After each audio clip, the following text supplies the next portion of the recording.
Moderatornya siapa?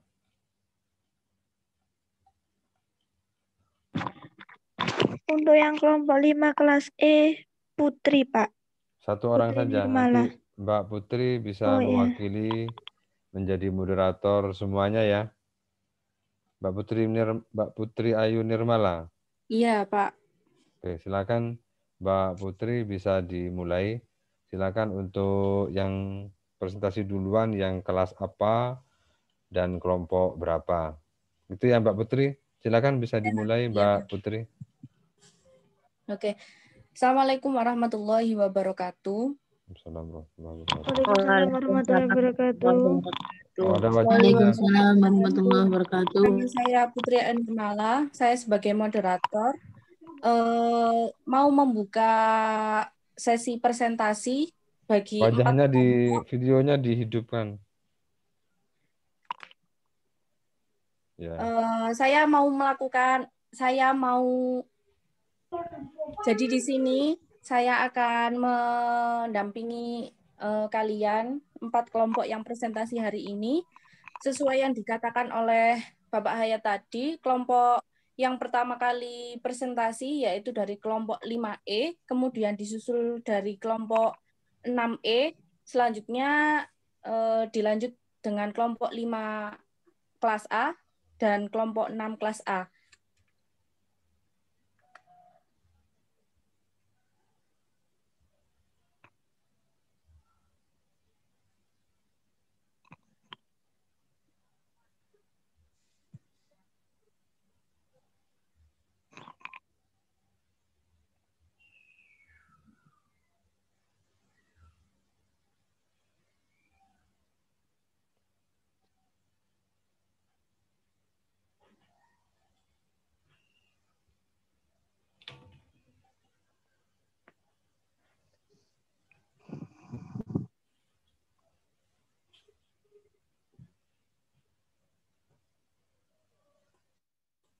Mana kelompoknya ini?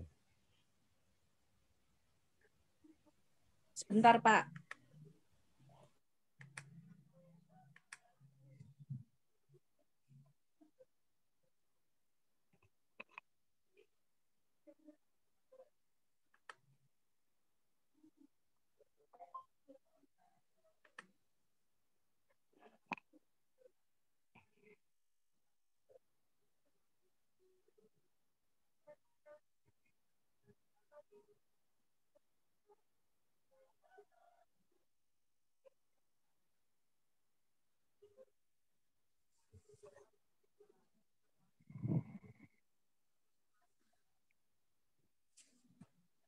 Oke, untuk kelompok yang pertama yaitu dari kelompok saya sendiri. Kelompok saya beranggotakan yaitu yang pertama yaitu Indana Fauzia, kemudian yang kedua yaitu Rizky Mediansyah, yang ketiga yaitu saya sendiri Putri Ayu Nirmala. Di sini saya akan menjelaskan tentang poin pertama dari materi presentasi saya yaitu tentang kedudukan.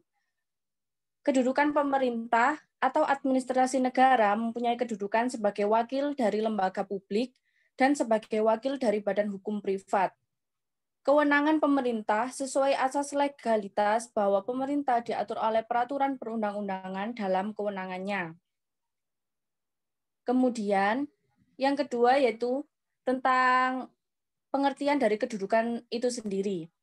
Kedudukan pemerintah dalam hukum privat badan hukum, Rechtsperson, adalah kumpulan orang, yaitu semua yang di dalam kehidupan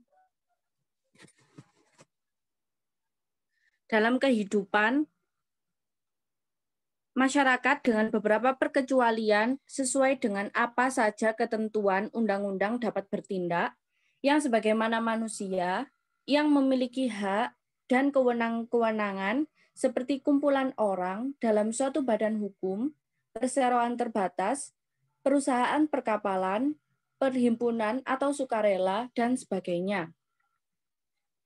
Kemudian yang mendasari yaitu adanya unsur-unsur badan hukum. Unsur-unsur badan hukum diantaranya yaitu suatu perkumpulan orang atau organisasi yang teratur, Yang kedua, dapat melakukan perbuatan hukum dalam hubungan-hubungan hukum. Yang ketiga, adanya harta kekayaan yang terpisah. Yang keempat, mempunyai kepentingan sendiri. Yang kelima, mempunyai pengurus. Yang keenam, mempunyai tujuan tertentu. Yang ketujuh, mempunyai hak-hak dan kewajiban-kewajiban. Yang kedelapan, yaitu dapat digugat atau menggugat di depan pengadilan. Selanjutnya akan disampaikan oleh Mbak Indana. Assalamualaikum warahmatullahi wabarakatuh. Saya di sini akan menyampaikan materi tentang kewenangan. Yang pertama, yaitu prinsip dasar kewenangan. Prinsip dasar kewenangan ialah pejabat administrasi bertindak dan mengambil keputusan atas dasar kewenangan yang dimilikinya. Kewenangan yang dipergunakan harus dapat dipertanggungjawabkan dan diuji baik oleh norma hukum maupun asas hukum. Untuk yang kedua, arti kewenangan menurut para ahli.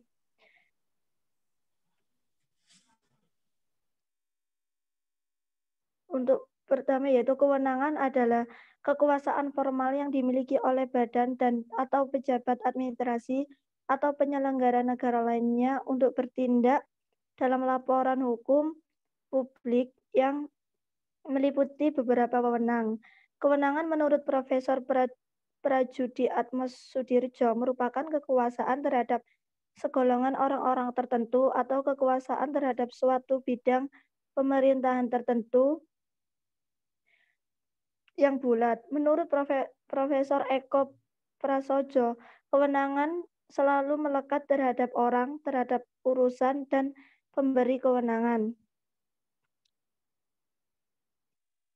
Yang ketiga yaitu sumber kewenangan.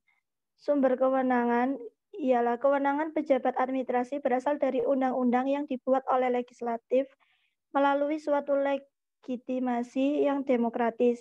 Pemikiran negara hukum menyebabkan bahwa apabila penguasa ingin memberikan kewajiban-kewajiban kepada masyarakat, maka kewenangan itu harus diatur dalam undang-undang. Yang keempat yaitu sengketa kewenangan. Sengketa kewenangan adalah klaim penggunaan wewenang yang dilakukan oleh dua pejabat pemerintahan atau lebih yang disebabkan oleh tumpang tindih atau tidak jelasnya pejabat pemerintahan yang berwenang menangani suatu urusan pemerintah.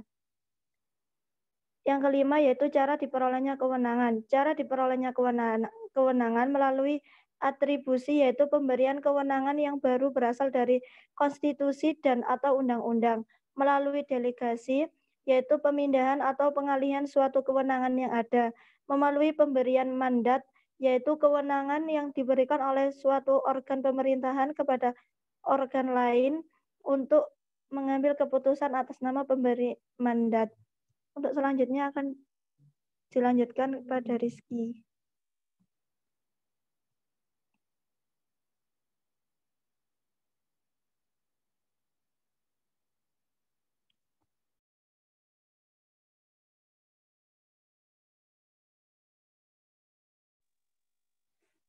Mas Rizky. Ya. Assalamualaikum warahmatullahi wabarakatuh. Saya akan menjelaskan bagian tindakan hukum pemerintah. Muksan menyebutkan unsur-unsur tindakan pemerintah sebagai berikut. Yang pertama, perbuatan itu dilakukan oleh aparat pemerintahan dalam kedudukannya sebagai penguasa maupun sebagai alat pemerintah dengan praksara dan tanggung jawab sendiri. Yang kedua, perbuatan tersebut dilakukan dalam rangka menjalankan fungsi pemerintahan. Yang ketiga, perbuatan tersebut dimaksudkan sebagai saran untuk menimbulkan akibat hukum di bidang hukum administrasi. Yang keempat, perbuatan tersebut menyangkut pemeliharaan kepentingan negara dan rakyat. Yang kelima, perbuatan itu harus didasarkan pada peraturan perundang-undangan yang berlaku. Cara pelaksanaan tindakan pemerintah.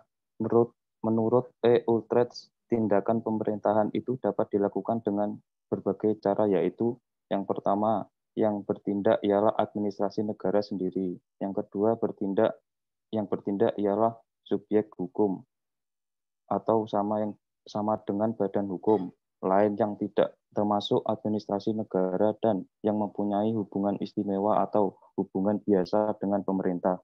Yang ketiga, yang bertindak ialah subjek hukum lain yang tidak termasuk administrasi negara dan menjalani pekerjaannya berdasarkan suatu konsensi atau berdasarkan izin berguning yang diberikan oleh pemerintah.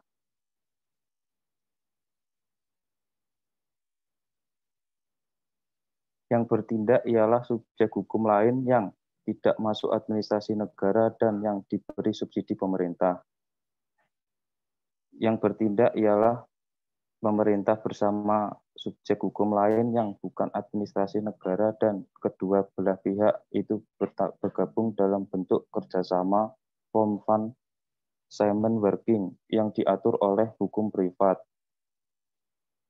Yang berikutnya yang bertindak ialah yayasan yang didirikan oleh pemerintah atau diawasi pemerintah. Yang bertindak ialah subjek hukum lain yang bukan administrasi negara tetapi diberi sesuatu kekuasaan pemerintah dilegalisi perundang-undangan.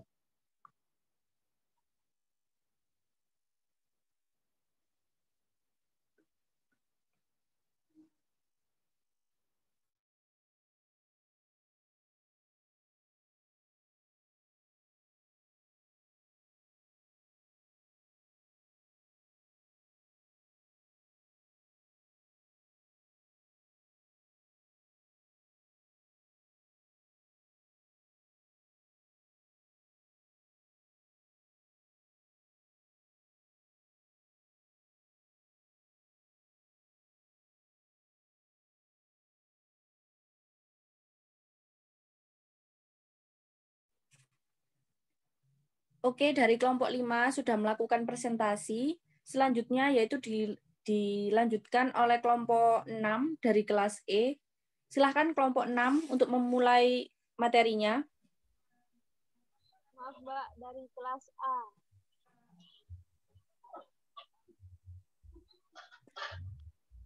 Tadi Pak Hayat bilang satu kelas terlebih dahulu. Jadi setelah dari kelompok 5E dilanjut kelompok 6E, selanjutnya yaitu dari kelompok 5A menuju ke 6A. Begitu. Apa dilanjut dari kelompok 5E atau bagaimana? Dari 5E ke 5A? Boleh, Mbak, dilanjutin dulu. Sesuai perintah awal aja, Mbak. 5A, 5E, 6E, 5A, 6A. Baik. Kalau begitu saya silakan bagi kelompok 6E untuk memulai presentasinya.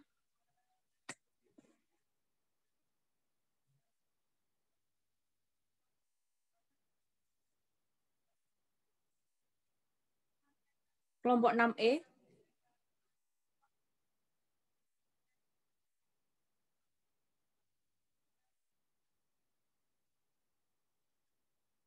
Kelompok 6E.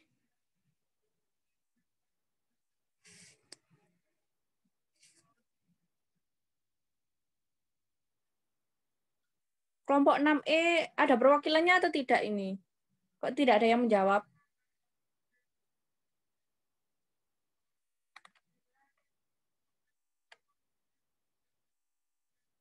Kelompok 6E.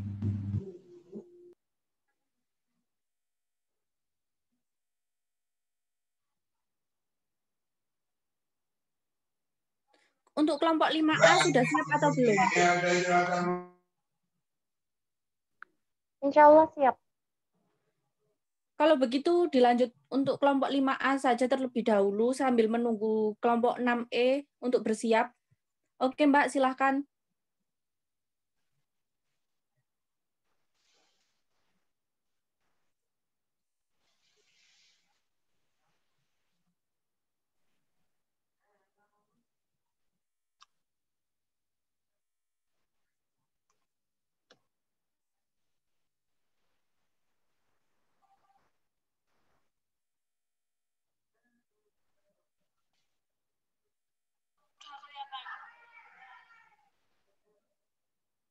Udah, Dis. Udah.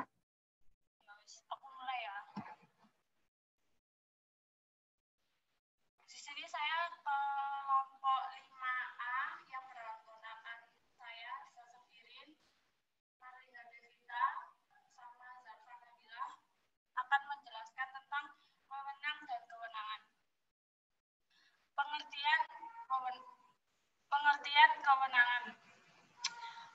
Menurut Kamus Besar Bahasa Indonesia, kata wewenang disamakan dengan kata kewenangan, yang diartikan sebagai hak dan kekuasaan untuk bertindak, kekuasaan membuat keputusan, memerintah, dan melimpahkan tanggung jawab pada orang atau badan lain. Menurut H. D. Stout, kewenangan adalah keseluruhan aturan-aturan yang berasal dari hukum organisasi pemerintahan yang dapat dijelaskan sebagai seluruh aturan-aturan yang berkenaan dengan perolehan dan penggunaan wewenang-wewenang pemerintah oleh subjek hukum publik di dalam hubungan hukum publik. Wewenang merupakan konsep inti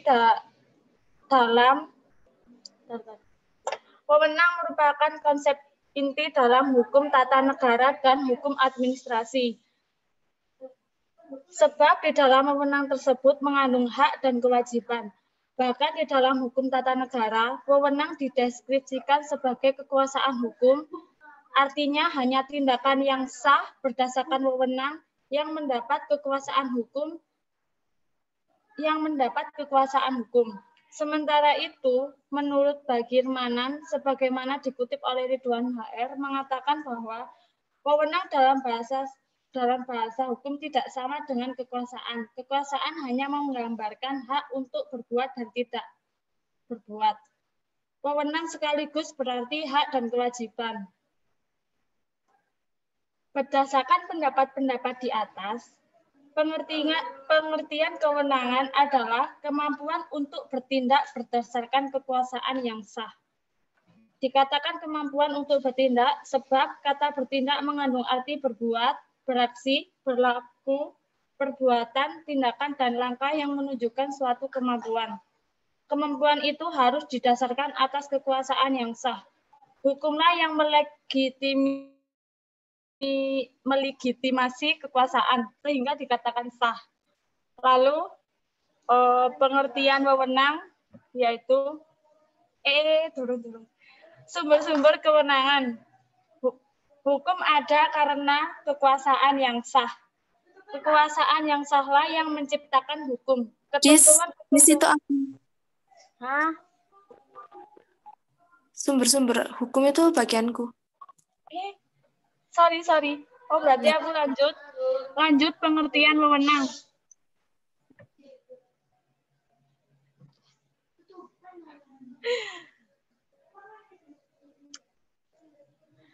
Wewenang dalam bahasa Inggris disebut authority atau dalam bahasa Belanda juga dihidupkan kalau sedang presentasi.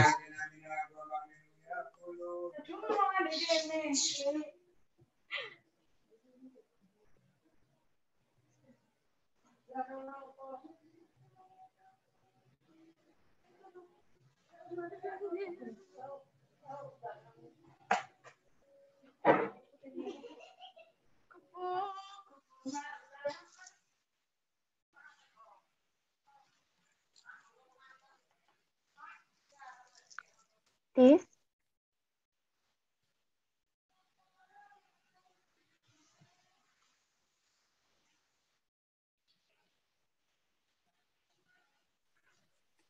Untuk Mbak Adista,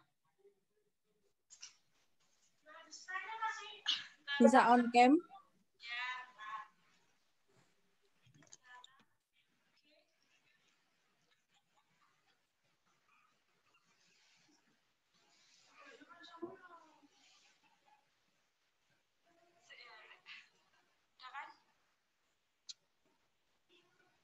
Pengertian wewenang.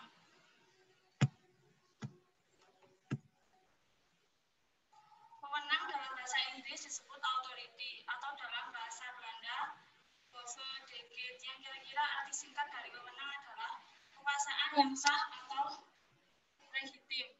Kenapa dikatakan sebagai kekuasaan yang sah?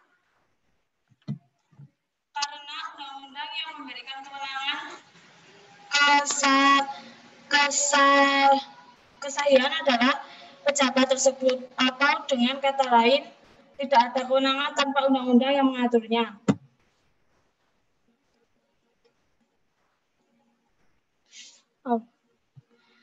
Munculnya kewenangan adalah membatasi agar penyelenggara negara dalam melaksanakan pemerintahan dapat dibatasi kewenangannya.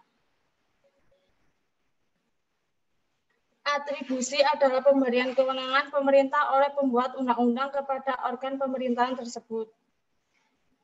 Berdasarkan pasal 41 UU nomor 27 tahun 2009 tentang MD3 menegaskan DPR dapat membentuk undang-undang untuk disetujui bersama dengan Presiden. Delegasi adalah pelimpahan kewenangan kepemerintahanan dari organ pemerintah yang satu kepada organ pemerintah lainnya. Mandat terjadi jika organ pemerintah mengizinkan kewenangannya dijalankan oleh organ lain atas namanya. Dilanjutkan oleh Marlinda Devita.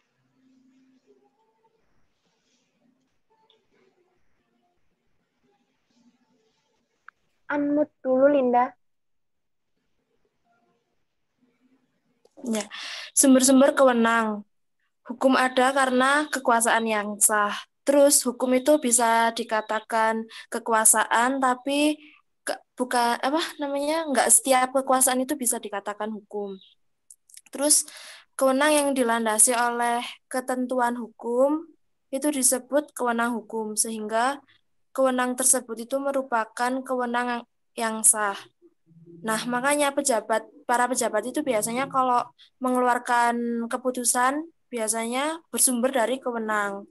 Nah, dalam hukum administrasi ini dikenal 3 sumber dalam kewenangan, yaitu atribusi, delegasi, dan mandat. Terus atribusi tadi sudah dijelaskan sama Mbak Adista tadi di awal, terus delegasi juga sudah dijelaskan juga, mandatnya juga sudah. Terus sekarang Mbak Zarfan silahkan. Baik, terima kasih. Di sini saya akan menjelaskan tentang macam-macam dan juga bentuk-bentuk dari wewenang. Nah, di sini tuh yang pertama ada wewenang karismatis, tradisional, dan juga rasional. Nah, Max Weber sendiri itu mengemukakan bahwa perbedaan antara ketiga wewenang itu didasarkan pada hubungan antara tindakan dengan dasar hukum yang berlaku. Wewenang karismatis itu biasanya cenderung bersifat irasional karena tidak diatur oleh kaidah-kaidah tertentu. Biasanya tuh wewenang ini tuh berdasarkan pada karisma seseorang atau kemampuan khusus yang ada di dalam diri seseorang itu sendiri. Biasanya contohnya tuh kayak Nabi, Rasul, Wali Songo itu kan mereka memiliki karisma dan kemampuan untuk menyelesaikan sebuah permasalahan. Terus yang kedua itu ada wewenang tradisional. Nah, wewenang tradisional itu merupakan wewenang yang dimiliki oleh seseorang karena adanya ketentuan tradisional. Biasanya itu dimiliki oleh sekelompok atau orang yang sudah lama sekali memiliki kekuasaan di dalam suatu masyarakat. Biasanya itu contohnya kepala adat, kepala daerah, kayak seperti itu. Terus kemudian ada wewenang rasional. Jadi wewenang rasional itu merupakan wewenang yang disandarkan pada sistem hukum yang berlaku dalam masyarakat. Wewenang rasional itu berdasarkan pada sistem hukum yang berlaku yang ada.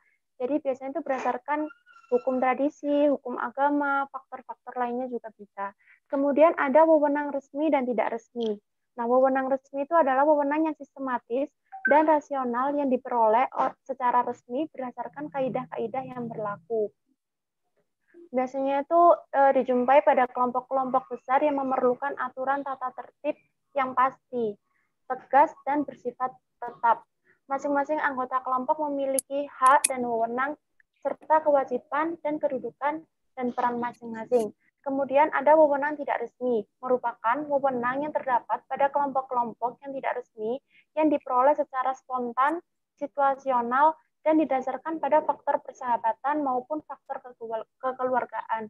Biasanya itu contohnya itu kayak seorang ayah dalam fungsinya sebagai kepala rumah tangga, atau misalnya kita punya sahabat yang dia sebagai direktur, lalu kita diangkat sebagai manajer seperti itu. Jadi berdasarkan urusan pribadi. Kemudian ada wewenang pribadi dan teritorial.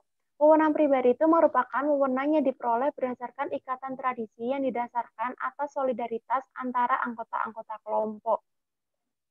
Jadi struktur wewenang bersifat konsentris dari satu titik pusat lalu meluas melalui lingkaran-lingkaran wewenang tertentu. Kemudian ada wewenang teritorial. Dan wewenang ini tuh wilayahnya tempat tinggal memegang peranan yang sangat penting. kecenderungan mengadakan sentralisasi wewenang yang memungkinkan hubungan langsung dengan para warga kelompok. Kemudian yang terakhir ada wewenang terbatas dan wewenang menyeluruh. Wewenang terbatas itu tidak mencakup semua sektor atau bidang kehidupan, tapi hanya terbatas pada salah satu sektor satu bidang saja. Misalnya seorang jaksa di Indonesia mempunyai wewenang untuk atas nama negara dan mewakili masyarakat menuntut seseorang warga masyarakat yang melakukan tindak pidana, namun jaksa tersebut tidak berwenang untuk mengadilinya. Kemudian ada wewenang menyeluruh. Jadi wewenang ini tuh tidak dibatasi oleh bidang-bidang kehidupan tertentu. Setiap negara memiliki wewenang yang menyeluruh atau mutlak untuk mempertahankan kedaulatan wilayahnya. Baik, selesai. Sekian presentasi dari kelompok 5A. Mungkin bisa dilanjut oleh kelompok 6A atau 6E.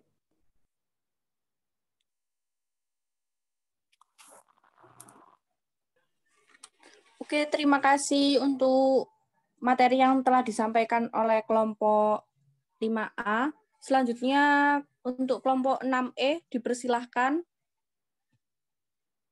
untuk memulai presentasinya. Kelompok 6E.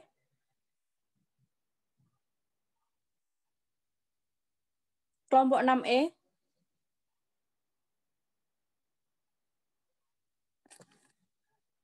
Kelompok 6E. Kalau kelompok 6E tidak ada, bisa dilanjutkan oleh kelompok 6A. Dipersilakan untuk kelompok 6A. Apakah sudah siap? Siap. Baik, Mbak. Untuk kelompok 6A dipersilahkan untuk presentasi.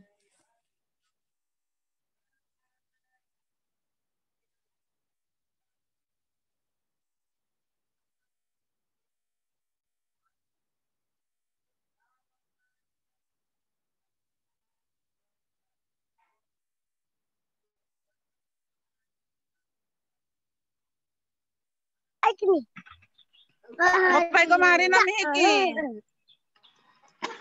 Mudah lah jadi. Ora ruah tadi. Apakah sudah bisa dilihat main mappingnya?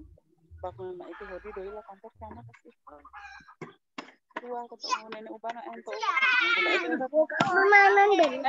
Untuk selain yang tidak presentasi, audionya dimatikan ya, agar tidak mengganggu jalannya pelaksanaan presentasi.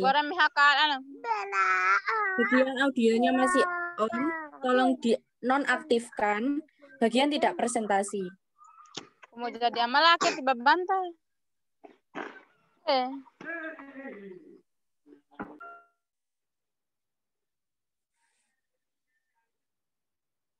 Oke, bisa kita mulai untuk kelompok 6A untuk memulai presentasinya. Apakah main mappingnya sudah bisa dilihat? Halo. Belum, Mbak. Belum. Masih belum, Mbak.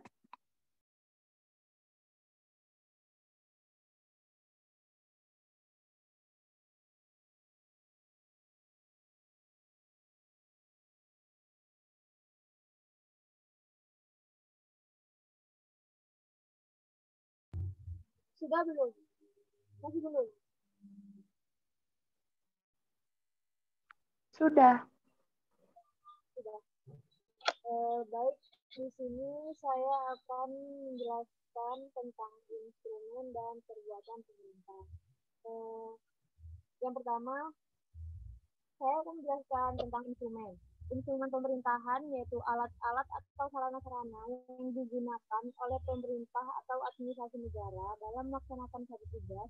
Instrumen pemerintah merupakan bagian dari instrumen penyelenggaraan negara secara umum, dan perbuatan pemerintah meliputi peraturan perundang-undangan, keputusan tata usaha negara, rencana dan perizinan, instrumen dan keperdataan, dan yang terakhir perbuatan hukum publik dan privat. Selanjutnya akan dijelaskan oleh Mbak Nabila Ida. Langsung saja di sini saya akan menjelaskan tentang Perpu. sebelumnya mohon maaf saya instruksi, untuk yang presentasi harus on cam ya. Baik, Mbak.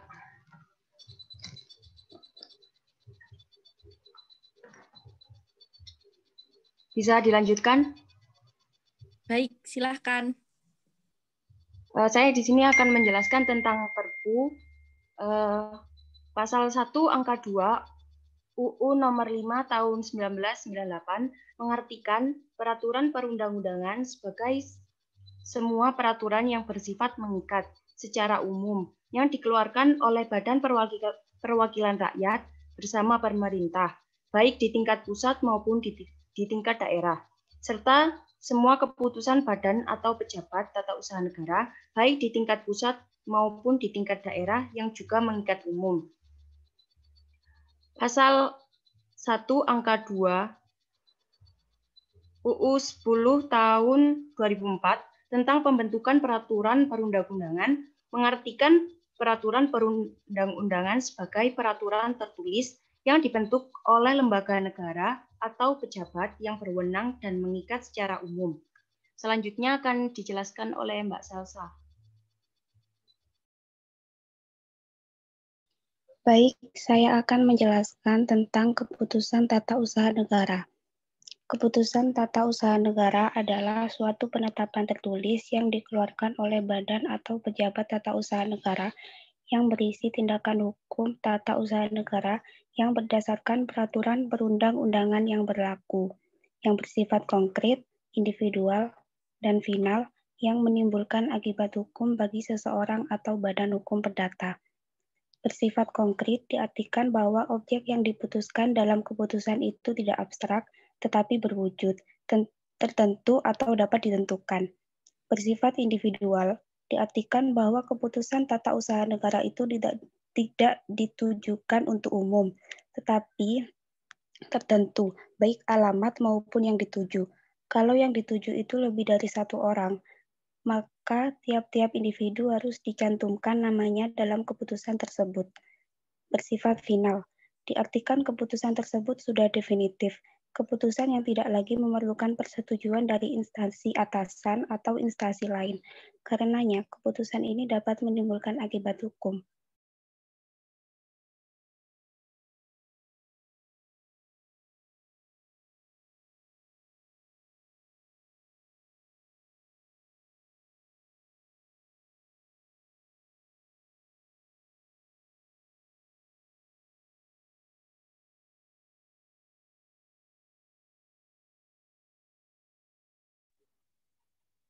Sudah selesai kelompok 6A?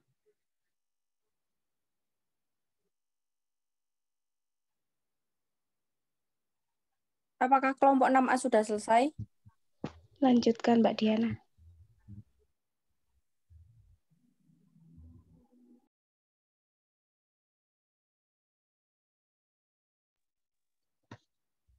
Baik, di sini saya akan menjelaskan tentang rencana dan perizinan.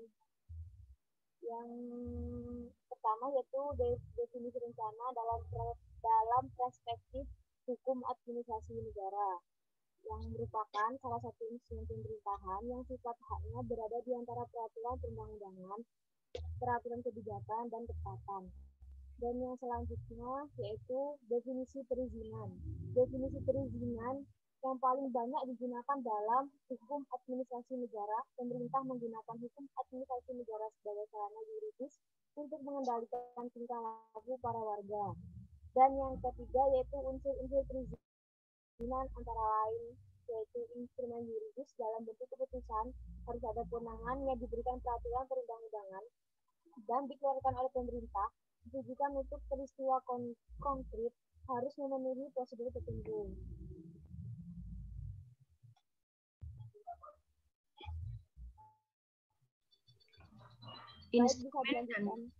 Instrumen dan keperdataan. Pemerintah dalam melaksanakan tugas tampil dengan dua kedudukan, yaitu sebagai wakil dari Badan Hukum Keperdataan dan wakil dari jabatan pemerintahan. Penggunaan instrumen hukum keperdataan publik merupakan fungsi dasar dari organ pemerintahan dalam menjalankan tugas pemerintahan. Bentuk instrumen hukum keperdataan yang lazim dipergunakan oleh pemerintah atau perjanjian yang antara lain berbentuk perjanjian perdata biasa, perjanjian perdata dengan syarat standar, dan perjanjian mengenai kebijakan pemerintah. Selanjutnya, perbuatan hukum publik dan privat. Perbuatan hukum adalah segala perbuatan manusia yang secara sengaja yang dilakukan seseorang untuk menimbulkan hak-hak dan kewajiban. Perbuatan hukum merupakan perbuatan subjek hukum yang akibat hukumnya dikehendaki pelaku. Perbuatan hukum adalah perbuatan yang menimbulkan akibat-akibat. Sifat hukum privat itu mengatur hubungan hukum yang merupakan kehendak kedua belah pihak dan bersifat perorangan. Hukum administrasi negara merupakan bagian dari hukum publik yang merupakan hukum untuk bolehnya tindakan atas kehendak satu pihak. Perbuatan hukum menurut hukum privat pemerintah atau pejabat administrasi negara dalam menjalankan tugasnya dalam keadaan tertentu menggunakan aturan-aturan hukum privat. Contoh, pemerintah menyewa pesawat terbang untuk haji. Perbuatan hukum publik dan privat dibagi menjadi dua. Yang pertama, perbuatan hukum persegi.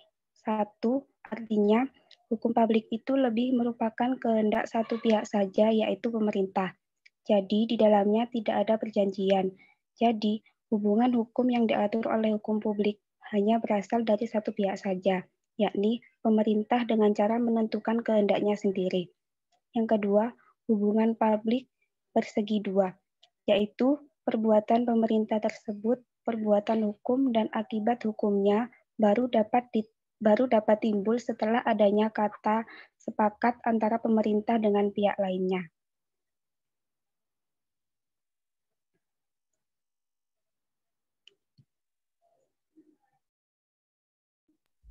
Baik, sekian presentasi dari kelompok 6A. Bisa dilanjut dengan kelompok 6B. Baik, terima kasih untuk kelompok 6A sudah melakukan presentasi. Untuk kelompok 6E bagaimana? Apakah sudah bisa melakukan presentasi? Kelompok 6E. Di sini kelompok 6E tidak ada perwakilan sama sekali. Ada yang masuk kelompok 6E itu? Mak, 25 itu kapan? Ada. Siapa aja kelompoknya?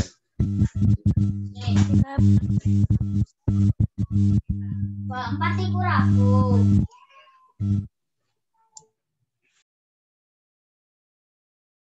Kalau nggak ada dilanjut saja, ditinggal saja tidak apa-apa.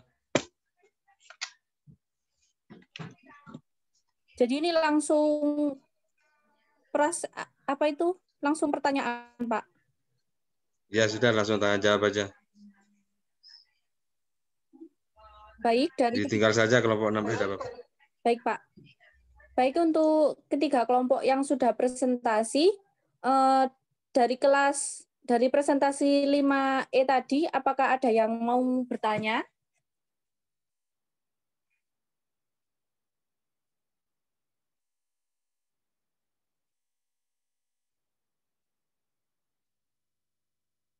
Apakah ada yang bertanya untuk kelompok 5E? Presentasi kelompok 5E tadi, apakah ada yang ditanyakan?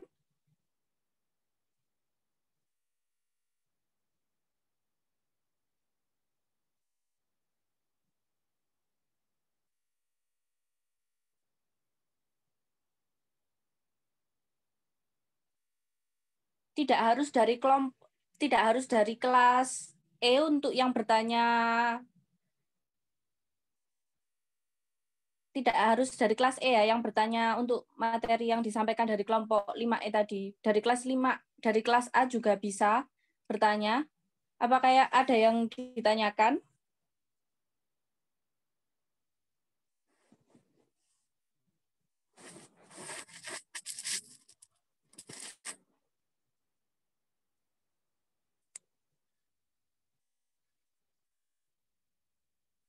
Ada yang bertanya atau tidak ini?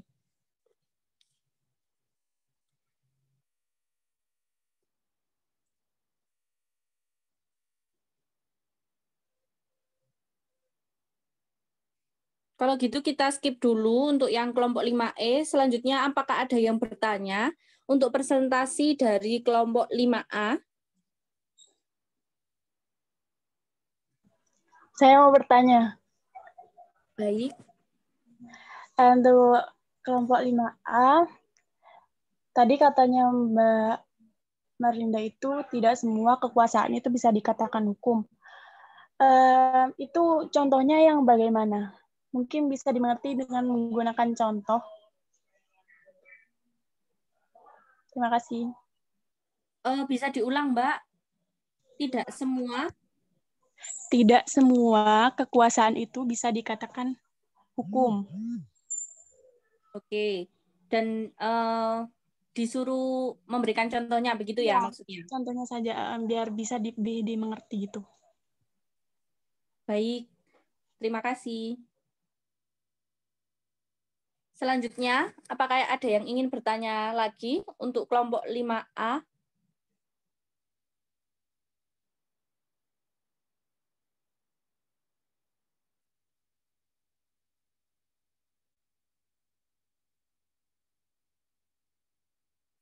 Apakah ada yang ingin ditanyakan untuk presentasi kelompok 5A?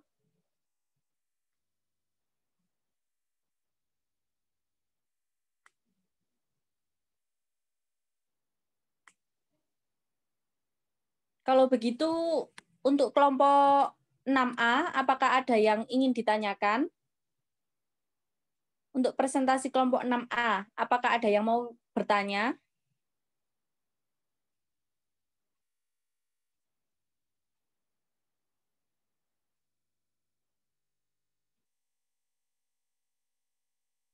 Kelompok 6A, adakah yang ingin ditanyakan untuk kelompok 6A?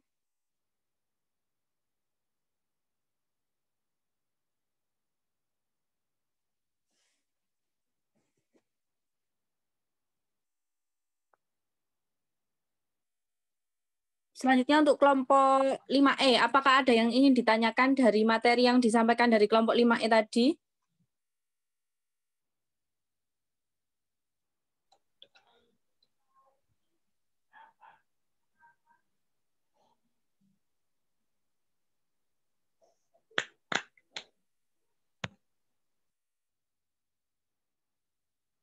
Adakah yang ingin ditanyakan untuk kelompok 5E?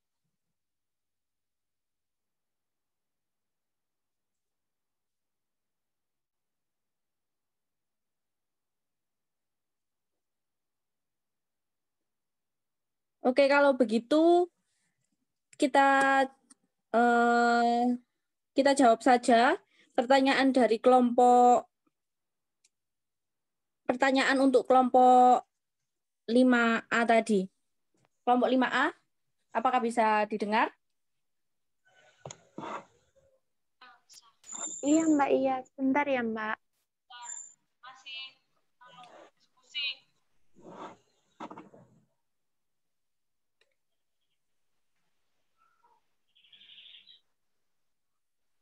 Saya sebutkan pertanyaannya, Mbak ya. Iya, Mbak. Iya. Jadi penanya yaitu dari Mbak Iva, ingin bertanya yaitu tidak semua kekuasaan itu ada tindakan hukumnya. Nah, itu bisa kalian beri contohnya. Bagaimana maksud dari tidak semua tindakan kekuasaan itu ada tindakannya. Begitu Mbak Iva tadi ya, benar?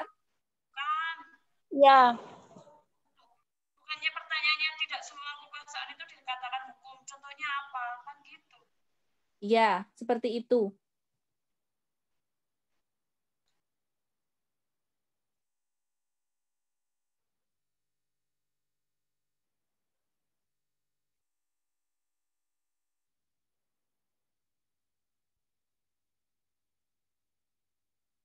Apakah sudah bisa dijawab, Mbak, atau masih memerlukan waktu untuk menjawab? Bentar, Mbak. Sebentar ya. Baik.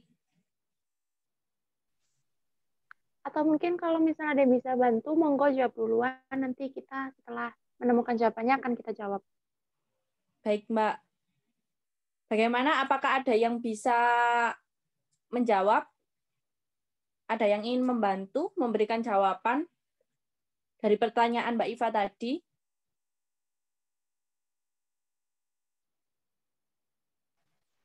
Saya akan menjawab sesingkat mungkin. Baik, Mbak.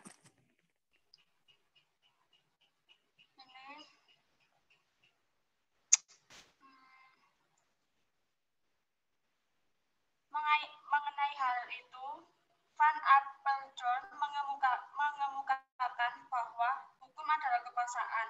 Akan tetapi, kekuasaan tidak selamanya hukum. Might is not right. Pencuri, ini contohnya ya. Pencuri berkuasa atas barang yang dicurinya. Akan tetapi, tidak berarti bahwa ia berhak atas barang itu. Karena barang yang didapat si pencuri tersebut didapatkan dengan cara melawan hukum. Ngerti enggak? Jelas? Iya, iya. Halo? Iya, ngerti. Udah. Halo. Ngerti. Jadi gitu, contohnya itu tadi, pencuri berkuasa atas barang yang dicurinya, akan tetapi tidak berarti bahwa ia berhak atas barang itu. Karena barang yang didapat si pencuri tersebut didapatkan dengan cara melawan hukum. Iya, bisa dimengerti. Oke. Thank you, Fa, pertanyaannya. Thank you, Pak. Baik, terima kasih untuk Mbak Adista sudah menjawab pertanyaan dari Mbak Iva. Selanjutnya, apakah ada yang ingin ditanyakan untuk kelompok 5E dan untuk kelompok 6A? Untuk audiens, apakah ada yang ingin ditanyakan dari kedua kelompok itu?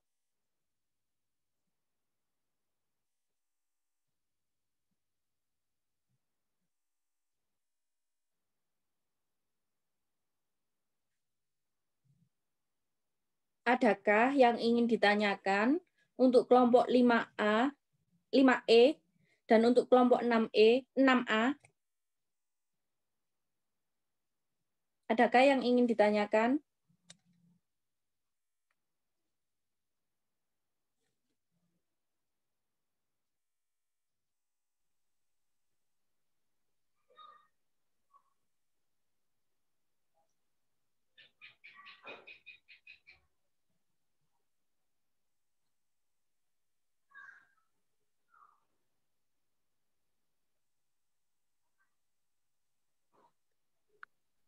Mungkin udah nggak ada mungkin, Mbak.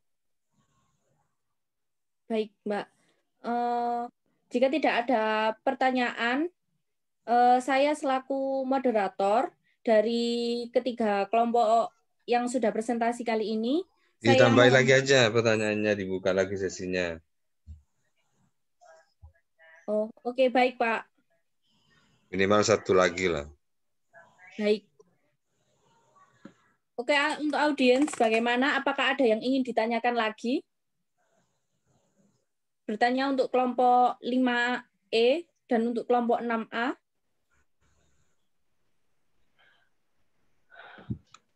Mbak, mungkin tayangin itu apa PPT-nya lagi biar ada yang tanya. Iya, iya, iya, ini yang 6A. Kan?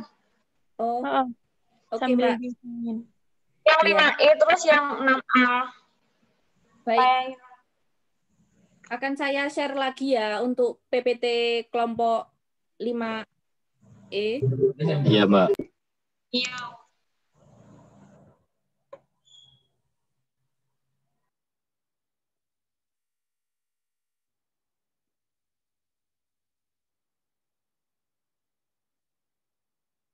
Dari poin yang ini, apakah ada yang ingin ditanyakan? Atau kita next selanjutnya?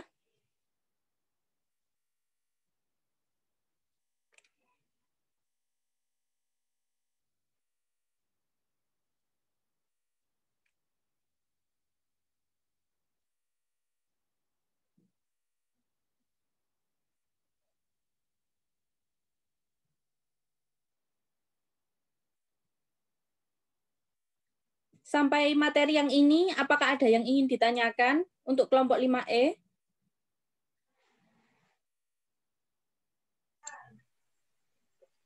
Kalau tidak ada, sudah ditutup, tidak apa-apa, Mbak Moderator. Baik, Pak.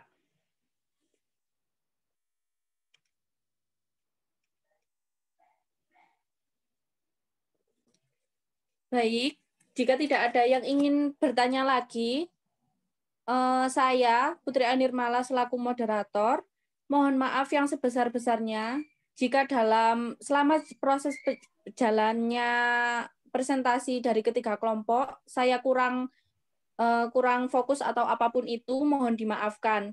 Sekian dari saya. Wassalamualaikum warahmatullahi wabarakatuh. Waalaikumsalam warahmatullahi wabarakatuh. Terima kasih Mbak Putri atas memoderatori kelompok 5 dan kelompok 6. Walaupun kelompok 6E tidak bisa bergabung karena alasan katanya, alasan jaringan. Sehingga kita lanjutkan untuk pertemuan minggu depan langsung ke kelompok 7. Silakan bisa disiapkan materi dan bahannya. Usahakan bahannya bisa disampaikan dan dijelaskan secara konkret. Jadi tetap ingin saya sampaikan bahwa di dalam proses penjelasan atau penyampaian materi, usahakan menyampaikan dengan poin-poinnya, tidak membaca secara tekstual, yang itu menjadikan kita tidak banyak paham dengan apa yang disampaikan kalau tekstual. Karena sekali lagi bahwa membaca teks itu hanya untuk dirinya sendiri, tetapi menjelaskan poin-poin dari teks itu untuk memberikan pemahaman kepada orang lain. Sehingga ini menjadi penting untuk saudara harus bisa pahami dan bisa dipelajari. Tadi misalnya menjelaskan tentang wewenang dan kewenangan, itu sebenarnya sangat menarik kalau bisa disampaikan dengan penyampaian yang informatif. Misalnya diberikan contoh-contoh konkret, kewenangan itu apa, wewenang itu apa, kewenangan itu berada di dalam diri kedudukannya atau berada dalam diri pribadinya. Karena posisi kewenangan dan wewenang itu menyertai orang dan jabatan yang melekat di dalam dirinya. Pejabat itu punya wewenang di dalam jabatannya, atau pejabat itu punya kewenangan di dalam jabatannya. Itu menjadi penting dan menarik sebenarnya, karena memahami tentang hukum administrasi publik itu hampir kita harus memahami tentang pejabat publik, pejabat politik, atau pejabat birokrasi. Ini juga perlu untuk dipahami bahwa ada pola kepemimpinan yang berada di dalam jabatan publik atau dalam jabatan politik yang itu mungkin karakternya juga berbeda-beda, sehingga antara wewenang dan kewenangan itu perlu untuk dipahami secara komprehensif, sehingga kita memahami orang atau menjelaskan tentang kewenangan dan wewenang itu menjadi bagian dari kepemimpinan publik, maka perlu dijelaskan dan diberikan contoh-contoh konkret yang bisa dipahami oleh teman-teman yang lain, termasuk bicara tentang kedudukan dan posisinya seperti apa, itu juga menjadi penting untuk dipahami. Oleh karena itu, sebelum presentasi, sebelum membuat slide, perlu untuk memahami isinya apa, substansinya apa, nilainya apa. Sehingga ketika presentasi itu bisa menjelaskan secara lengkap, secara jelas, sehingga teman-teman yang lain yang mendengarkan juga bisa mendengarkan dengan baik. Oke, kira-kira itu ya yang tambahan dari saya. Kurang lebihnya mohon maaf. Semoga bermanfaat. Silakan terus dilatih, terus belajar, jangan putus asa, terus produktif, terus melakukan langkah-langkah konkret di dalam menciptakan kualitas diri yang lebih baik. terus belajar banyak, baca buku, baca artikel, memperbanyak referensi, memperkaya bahan bacaan. Itu penting untuk saudara lakukan selama masa pandemi COVID-19 ini. Karena saudara tetap akan menjadi bagian dari proses peningkatan kualitas sumber daya manusia Indonesia, termasuk bagi lembaga, bagi diri kita sendiri, dan lain sebagainya. Oke, itu dari saya, kurang lebihnya mohon maaf. Wa'afu minkum. Wallahul muwaffiq ila aqwamit thoriq. Assalamualaikum warahmatullahi wabarakatuh. Waalaikumsalam warahmatullahi wabarakatuh.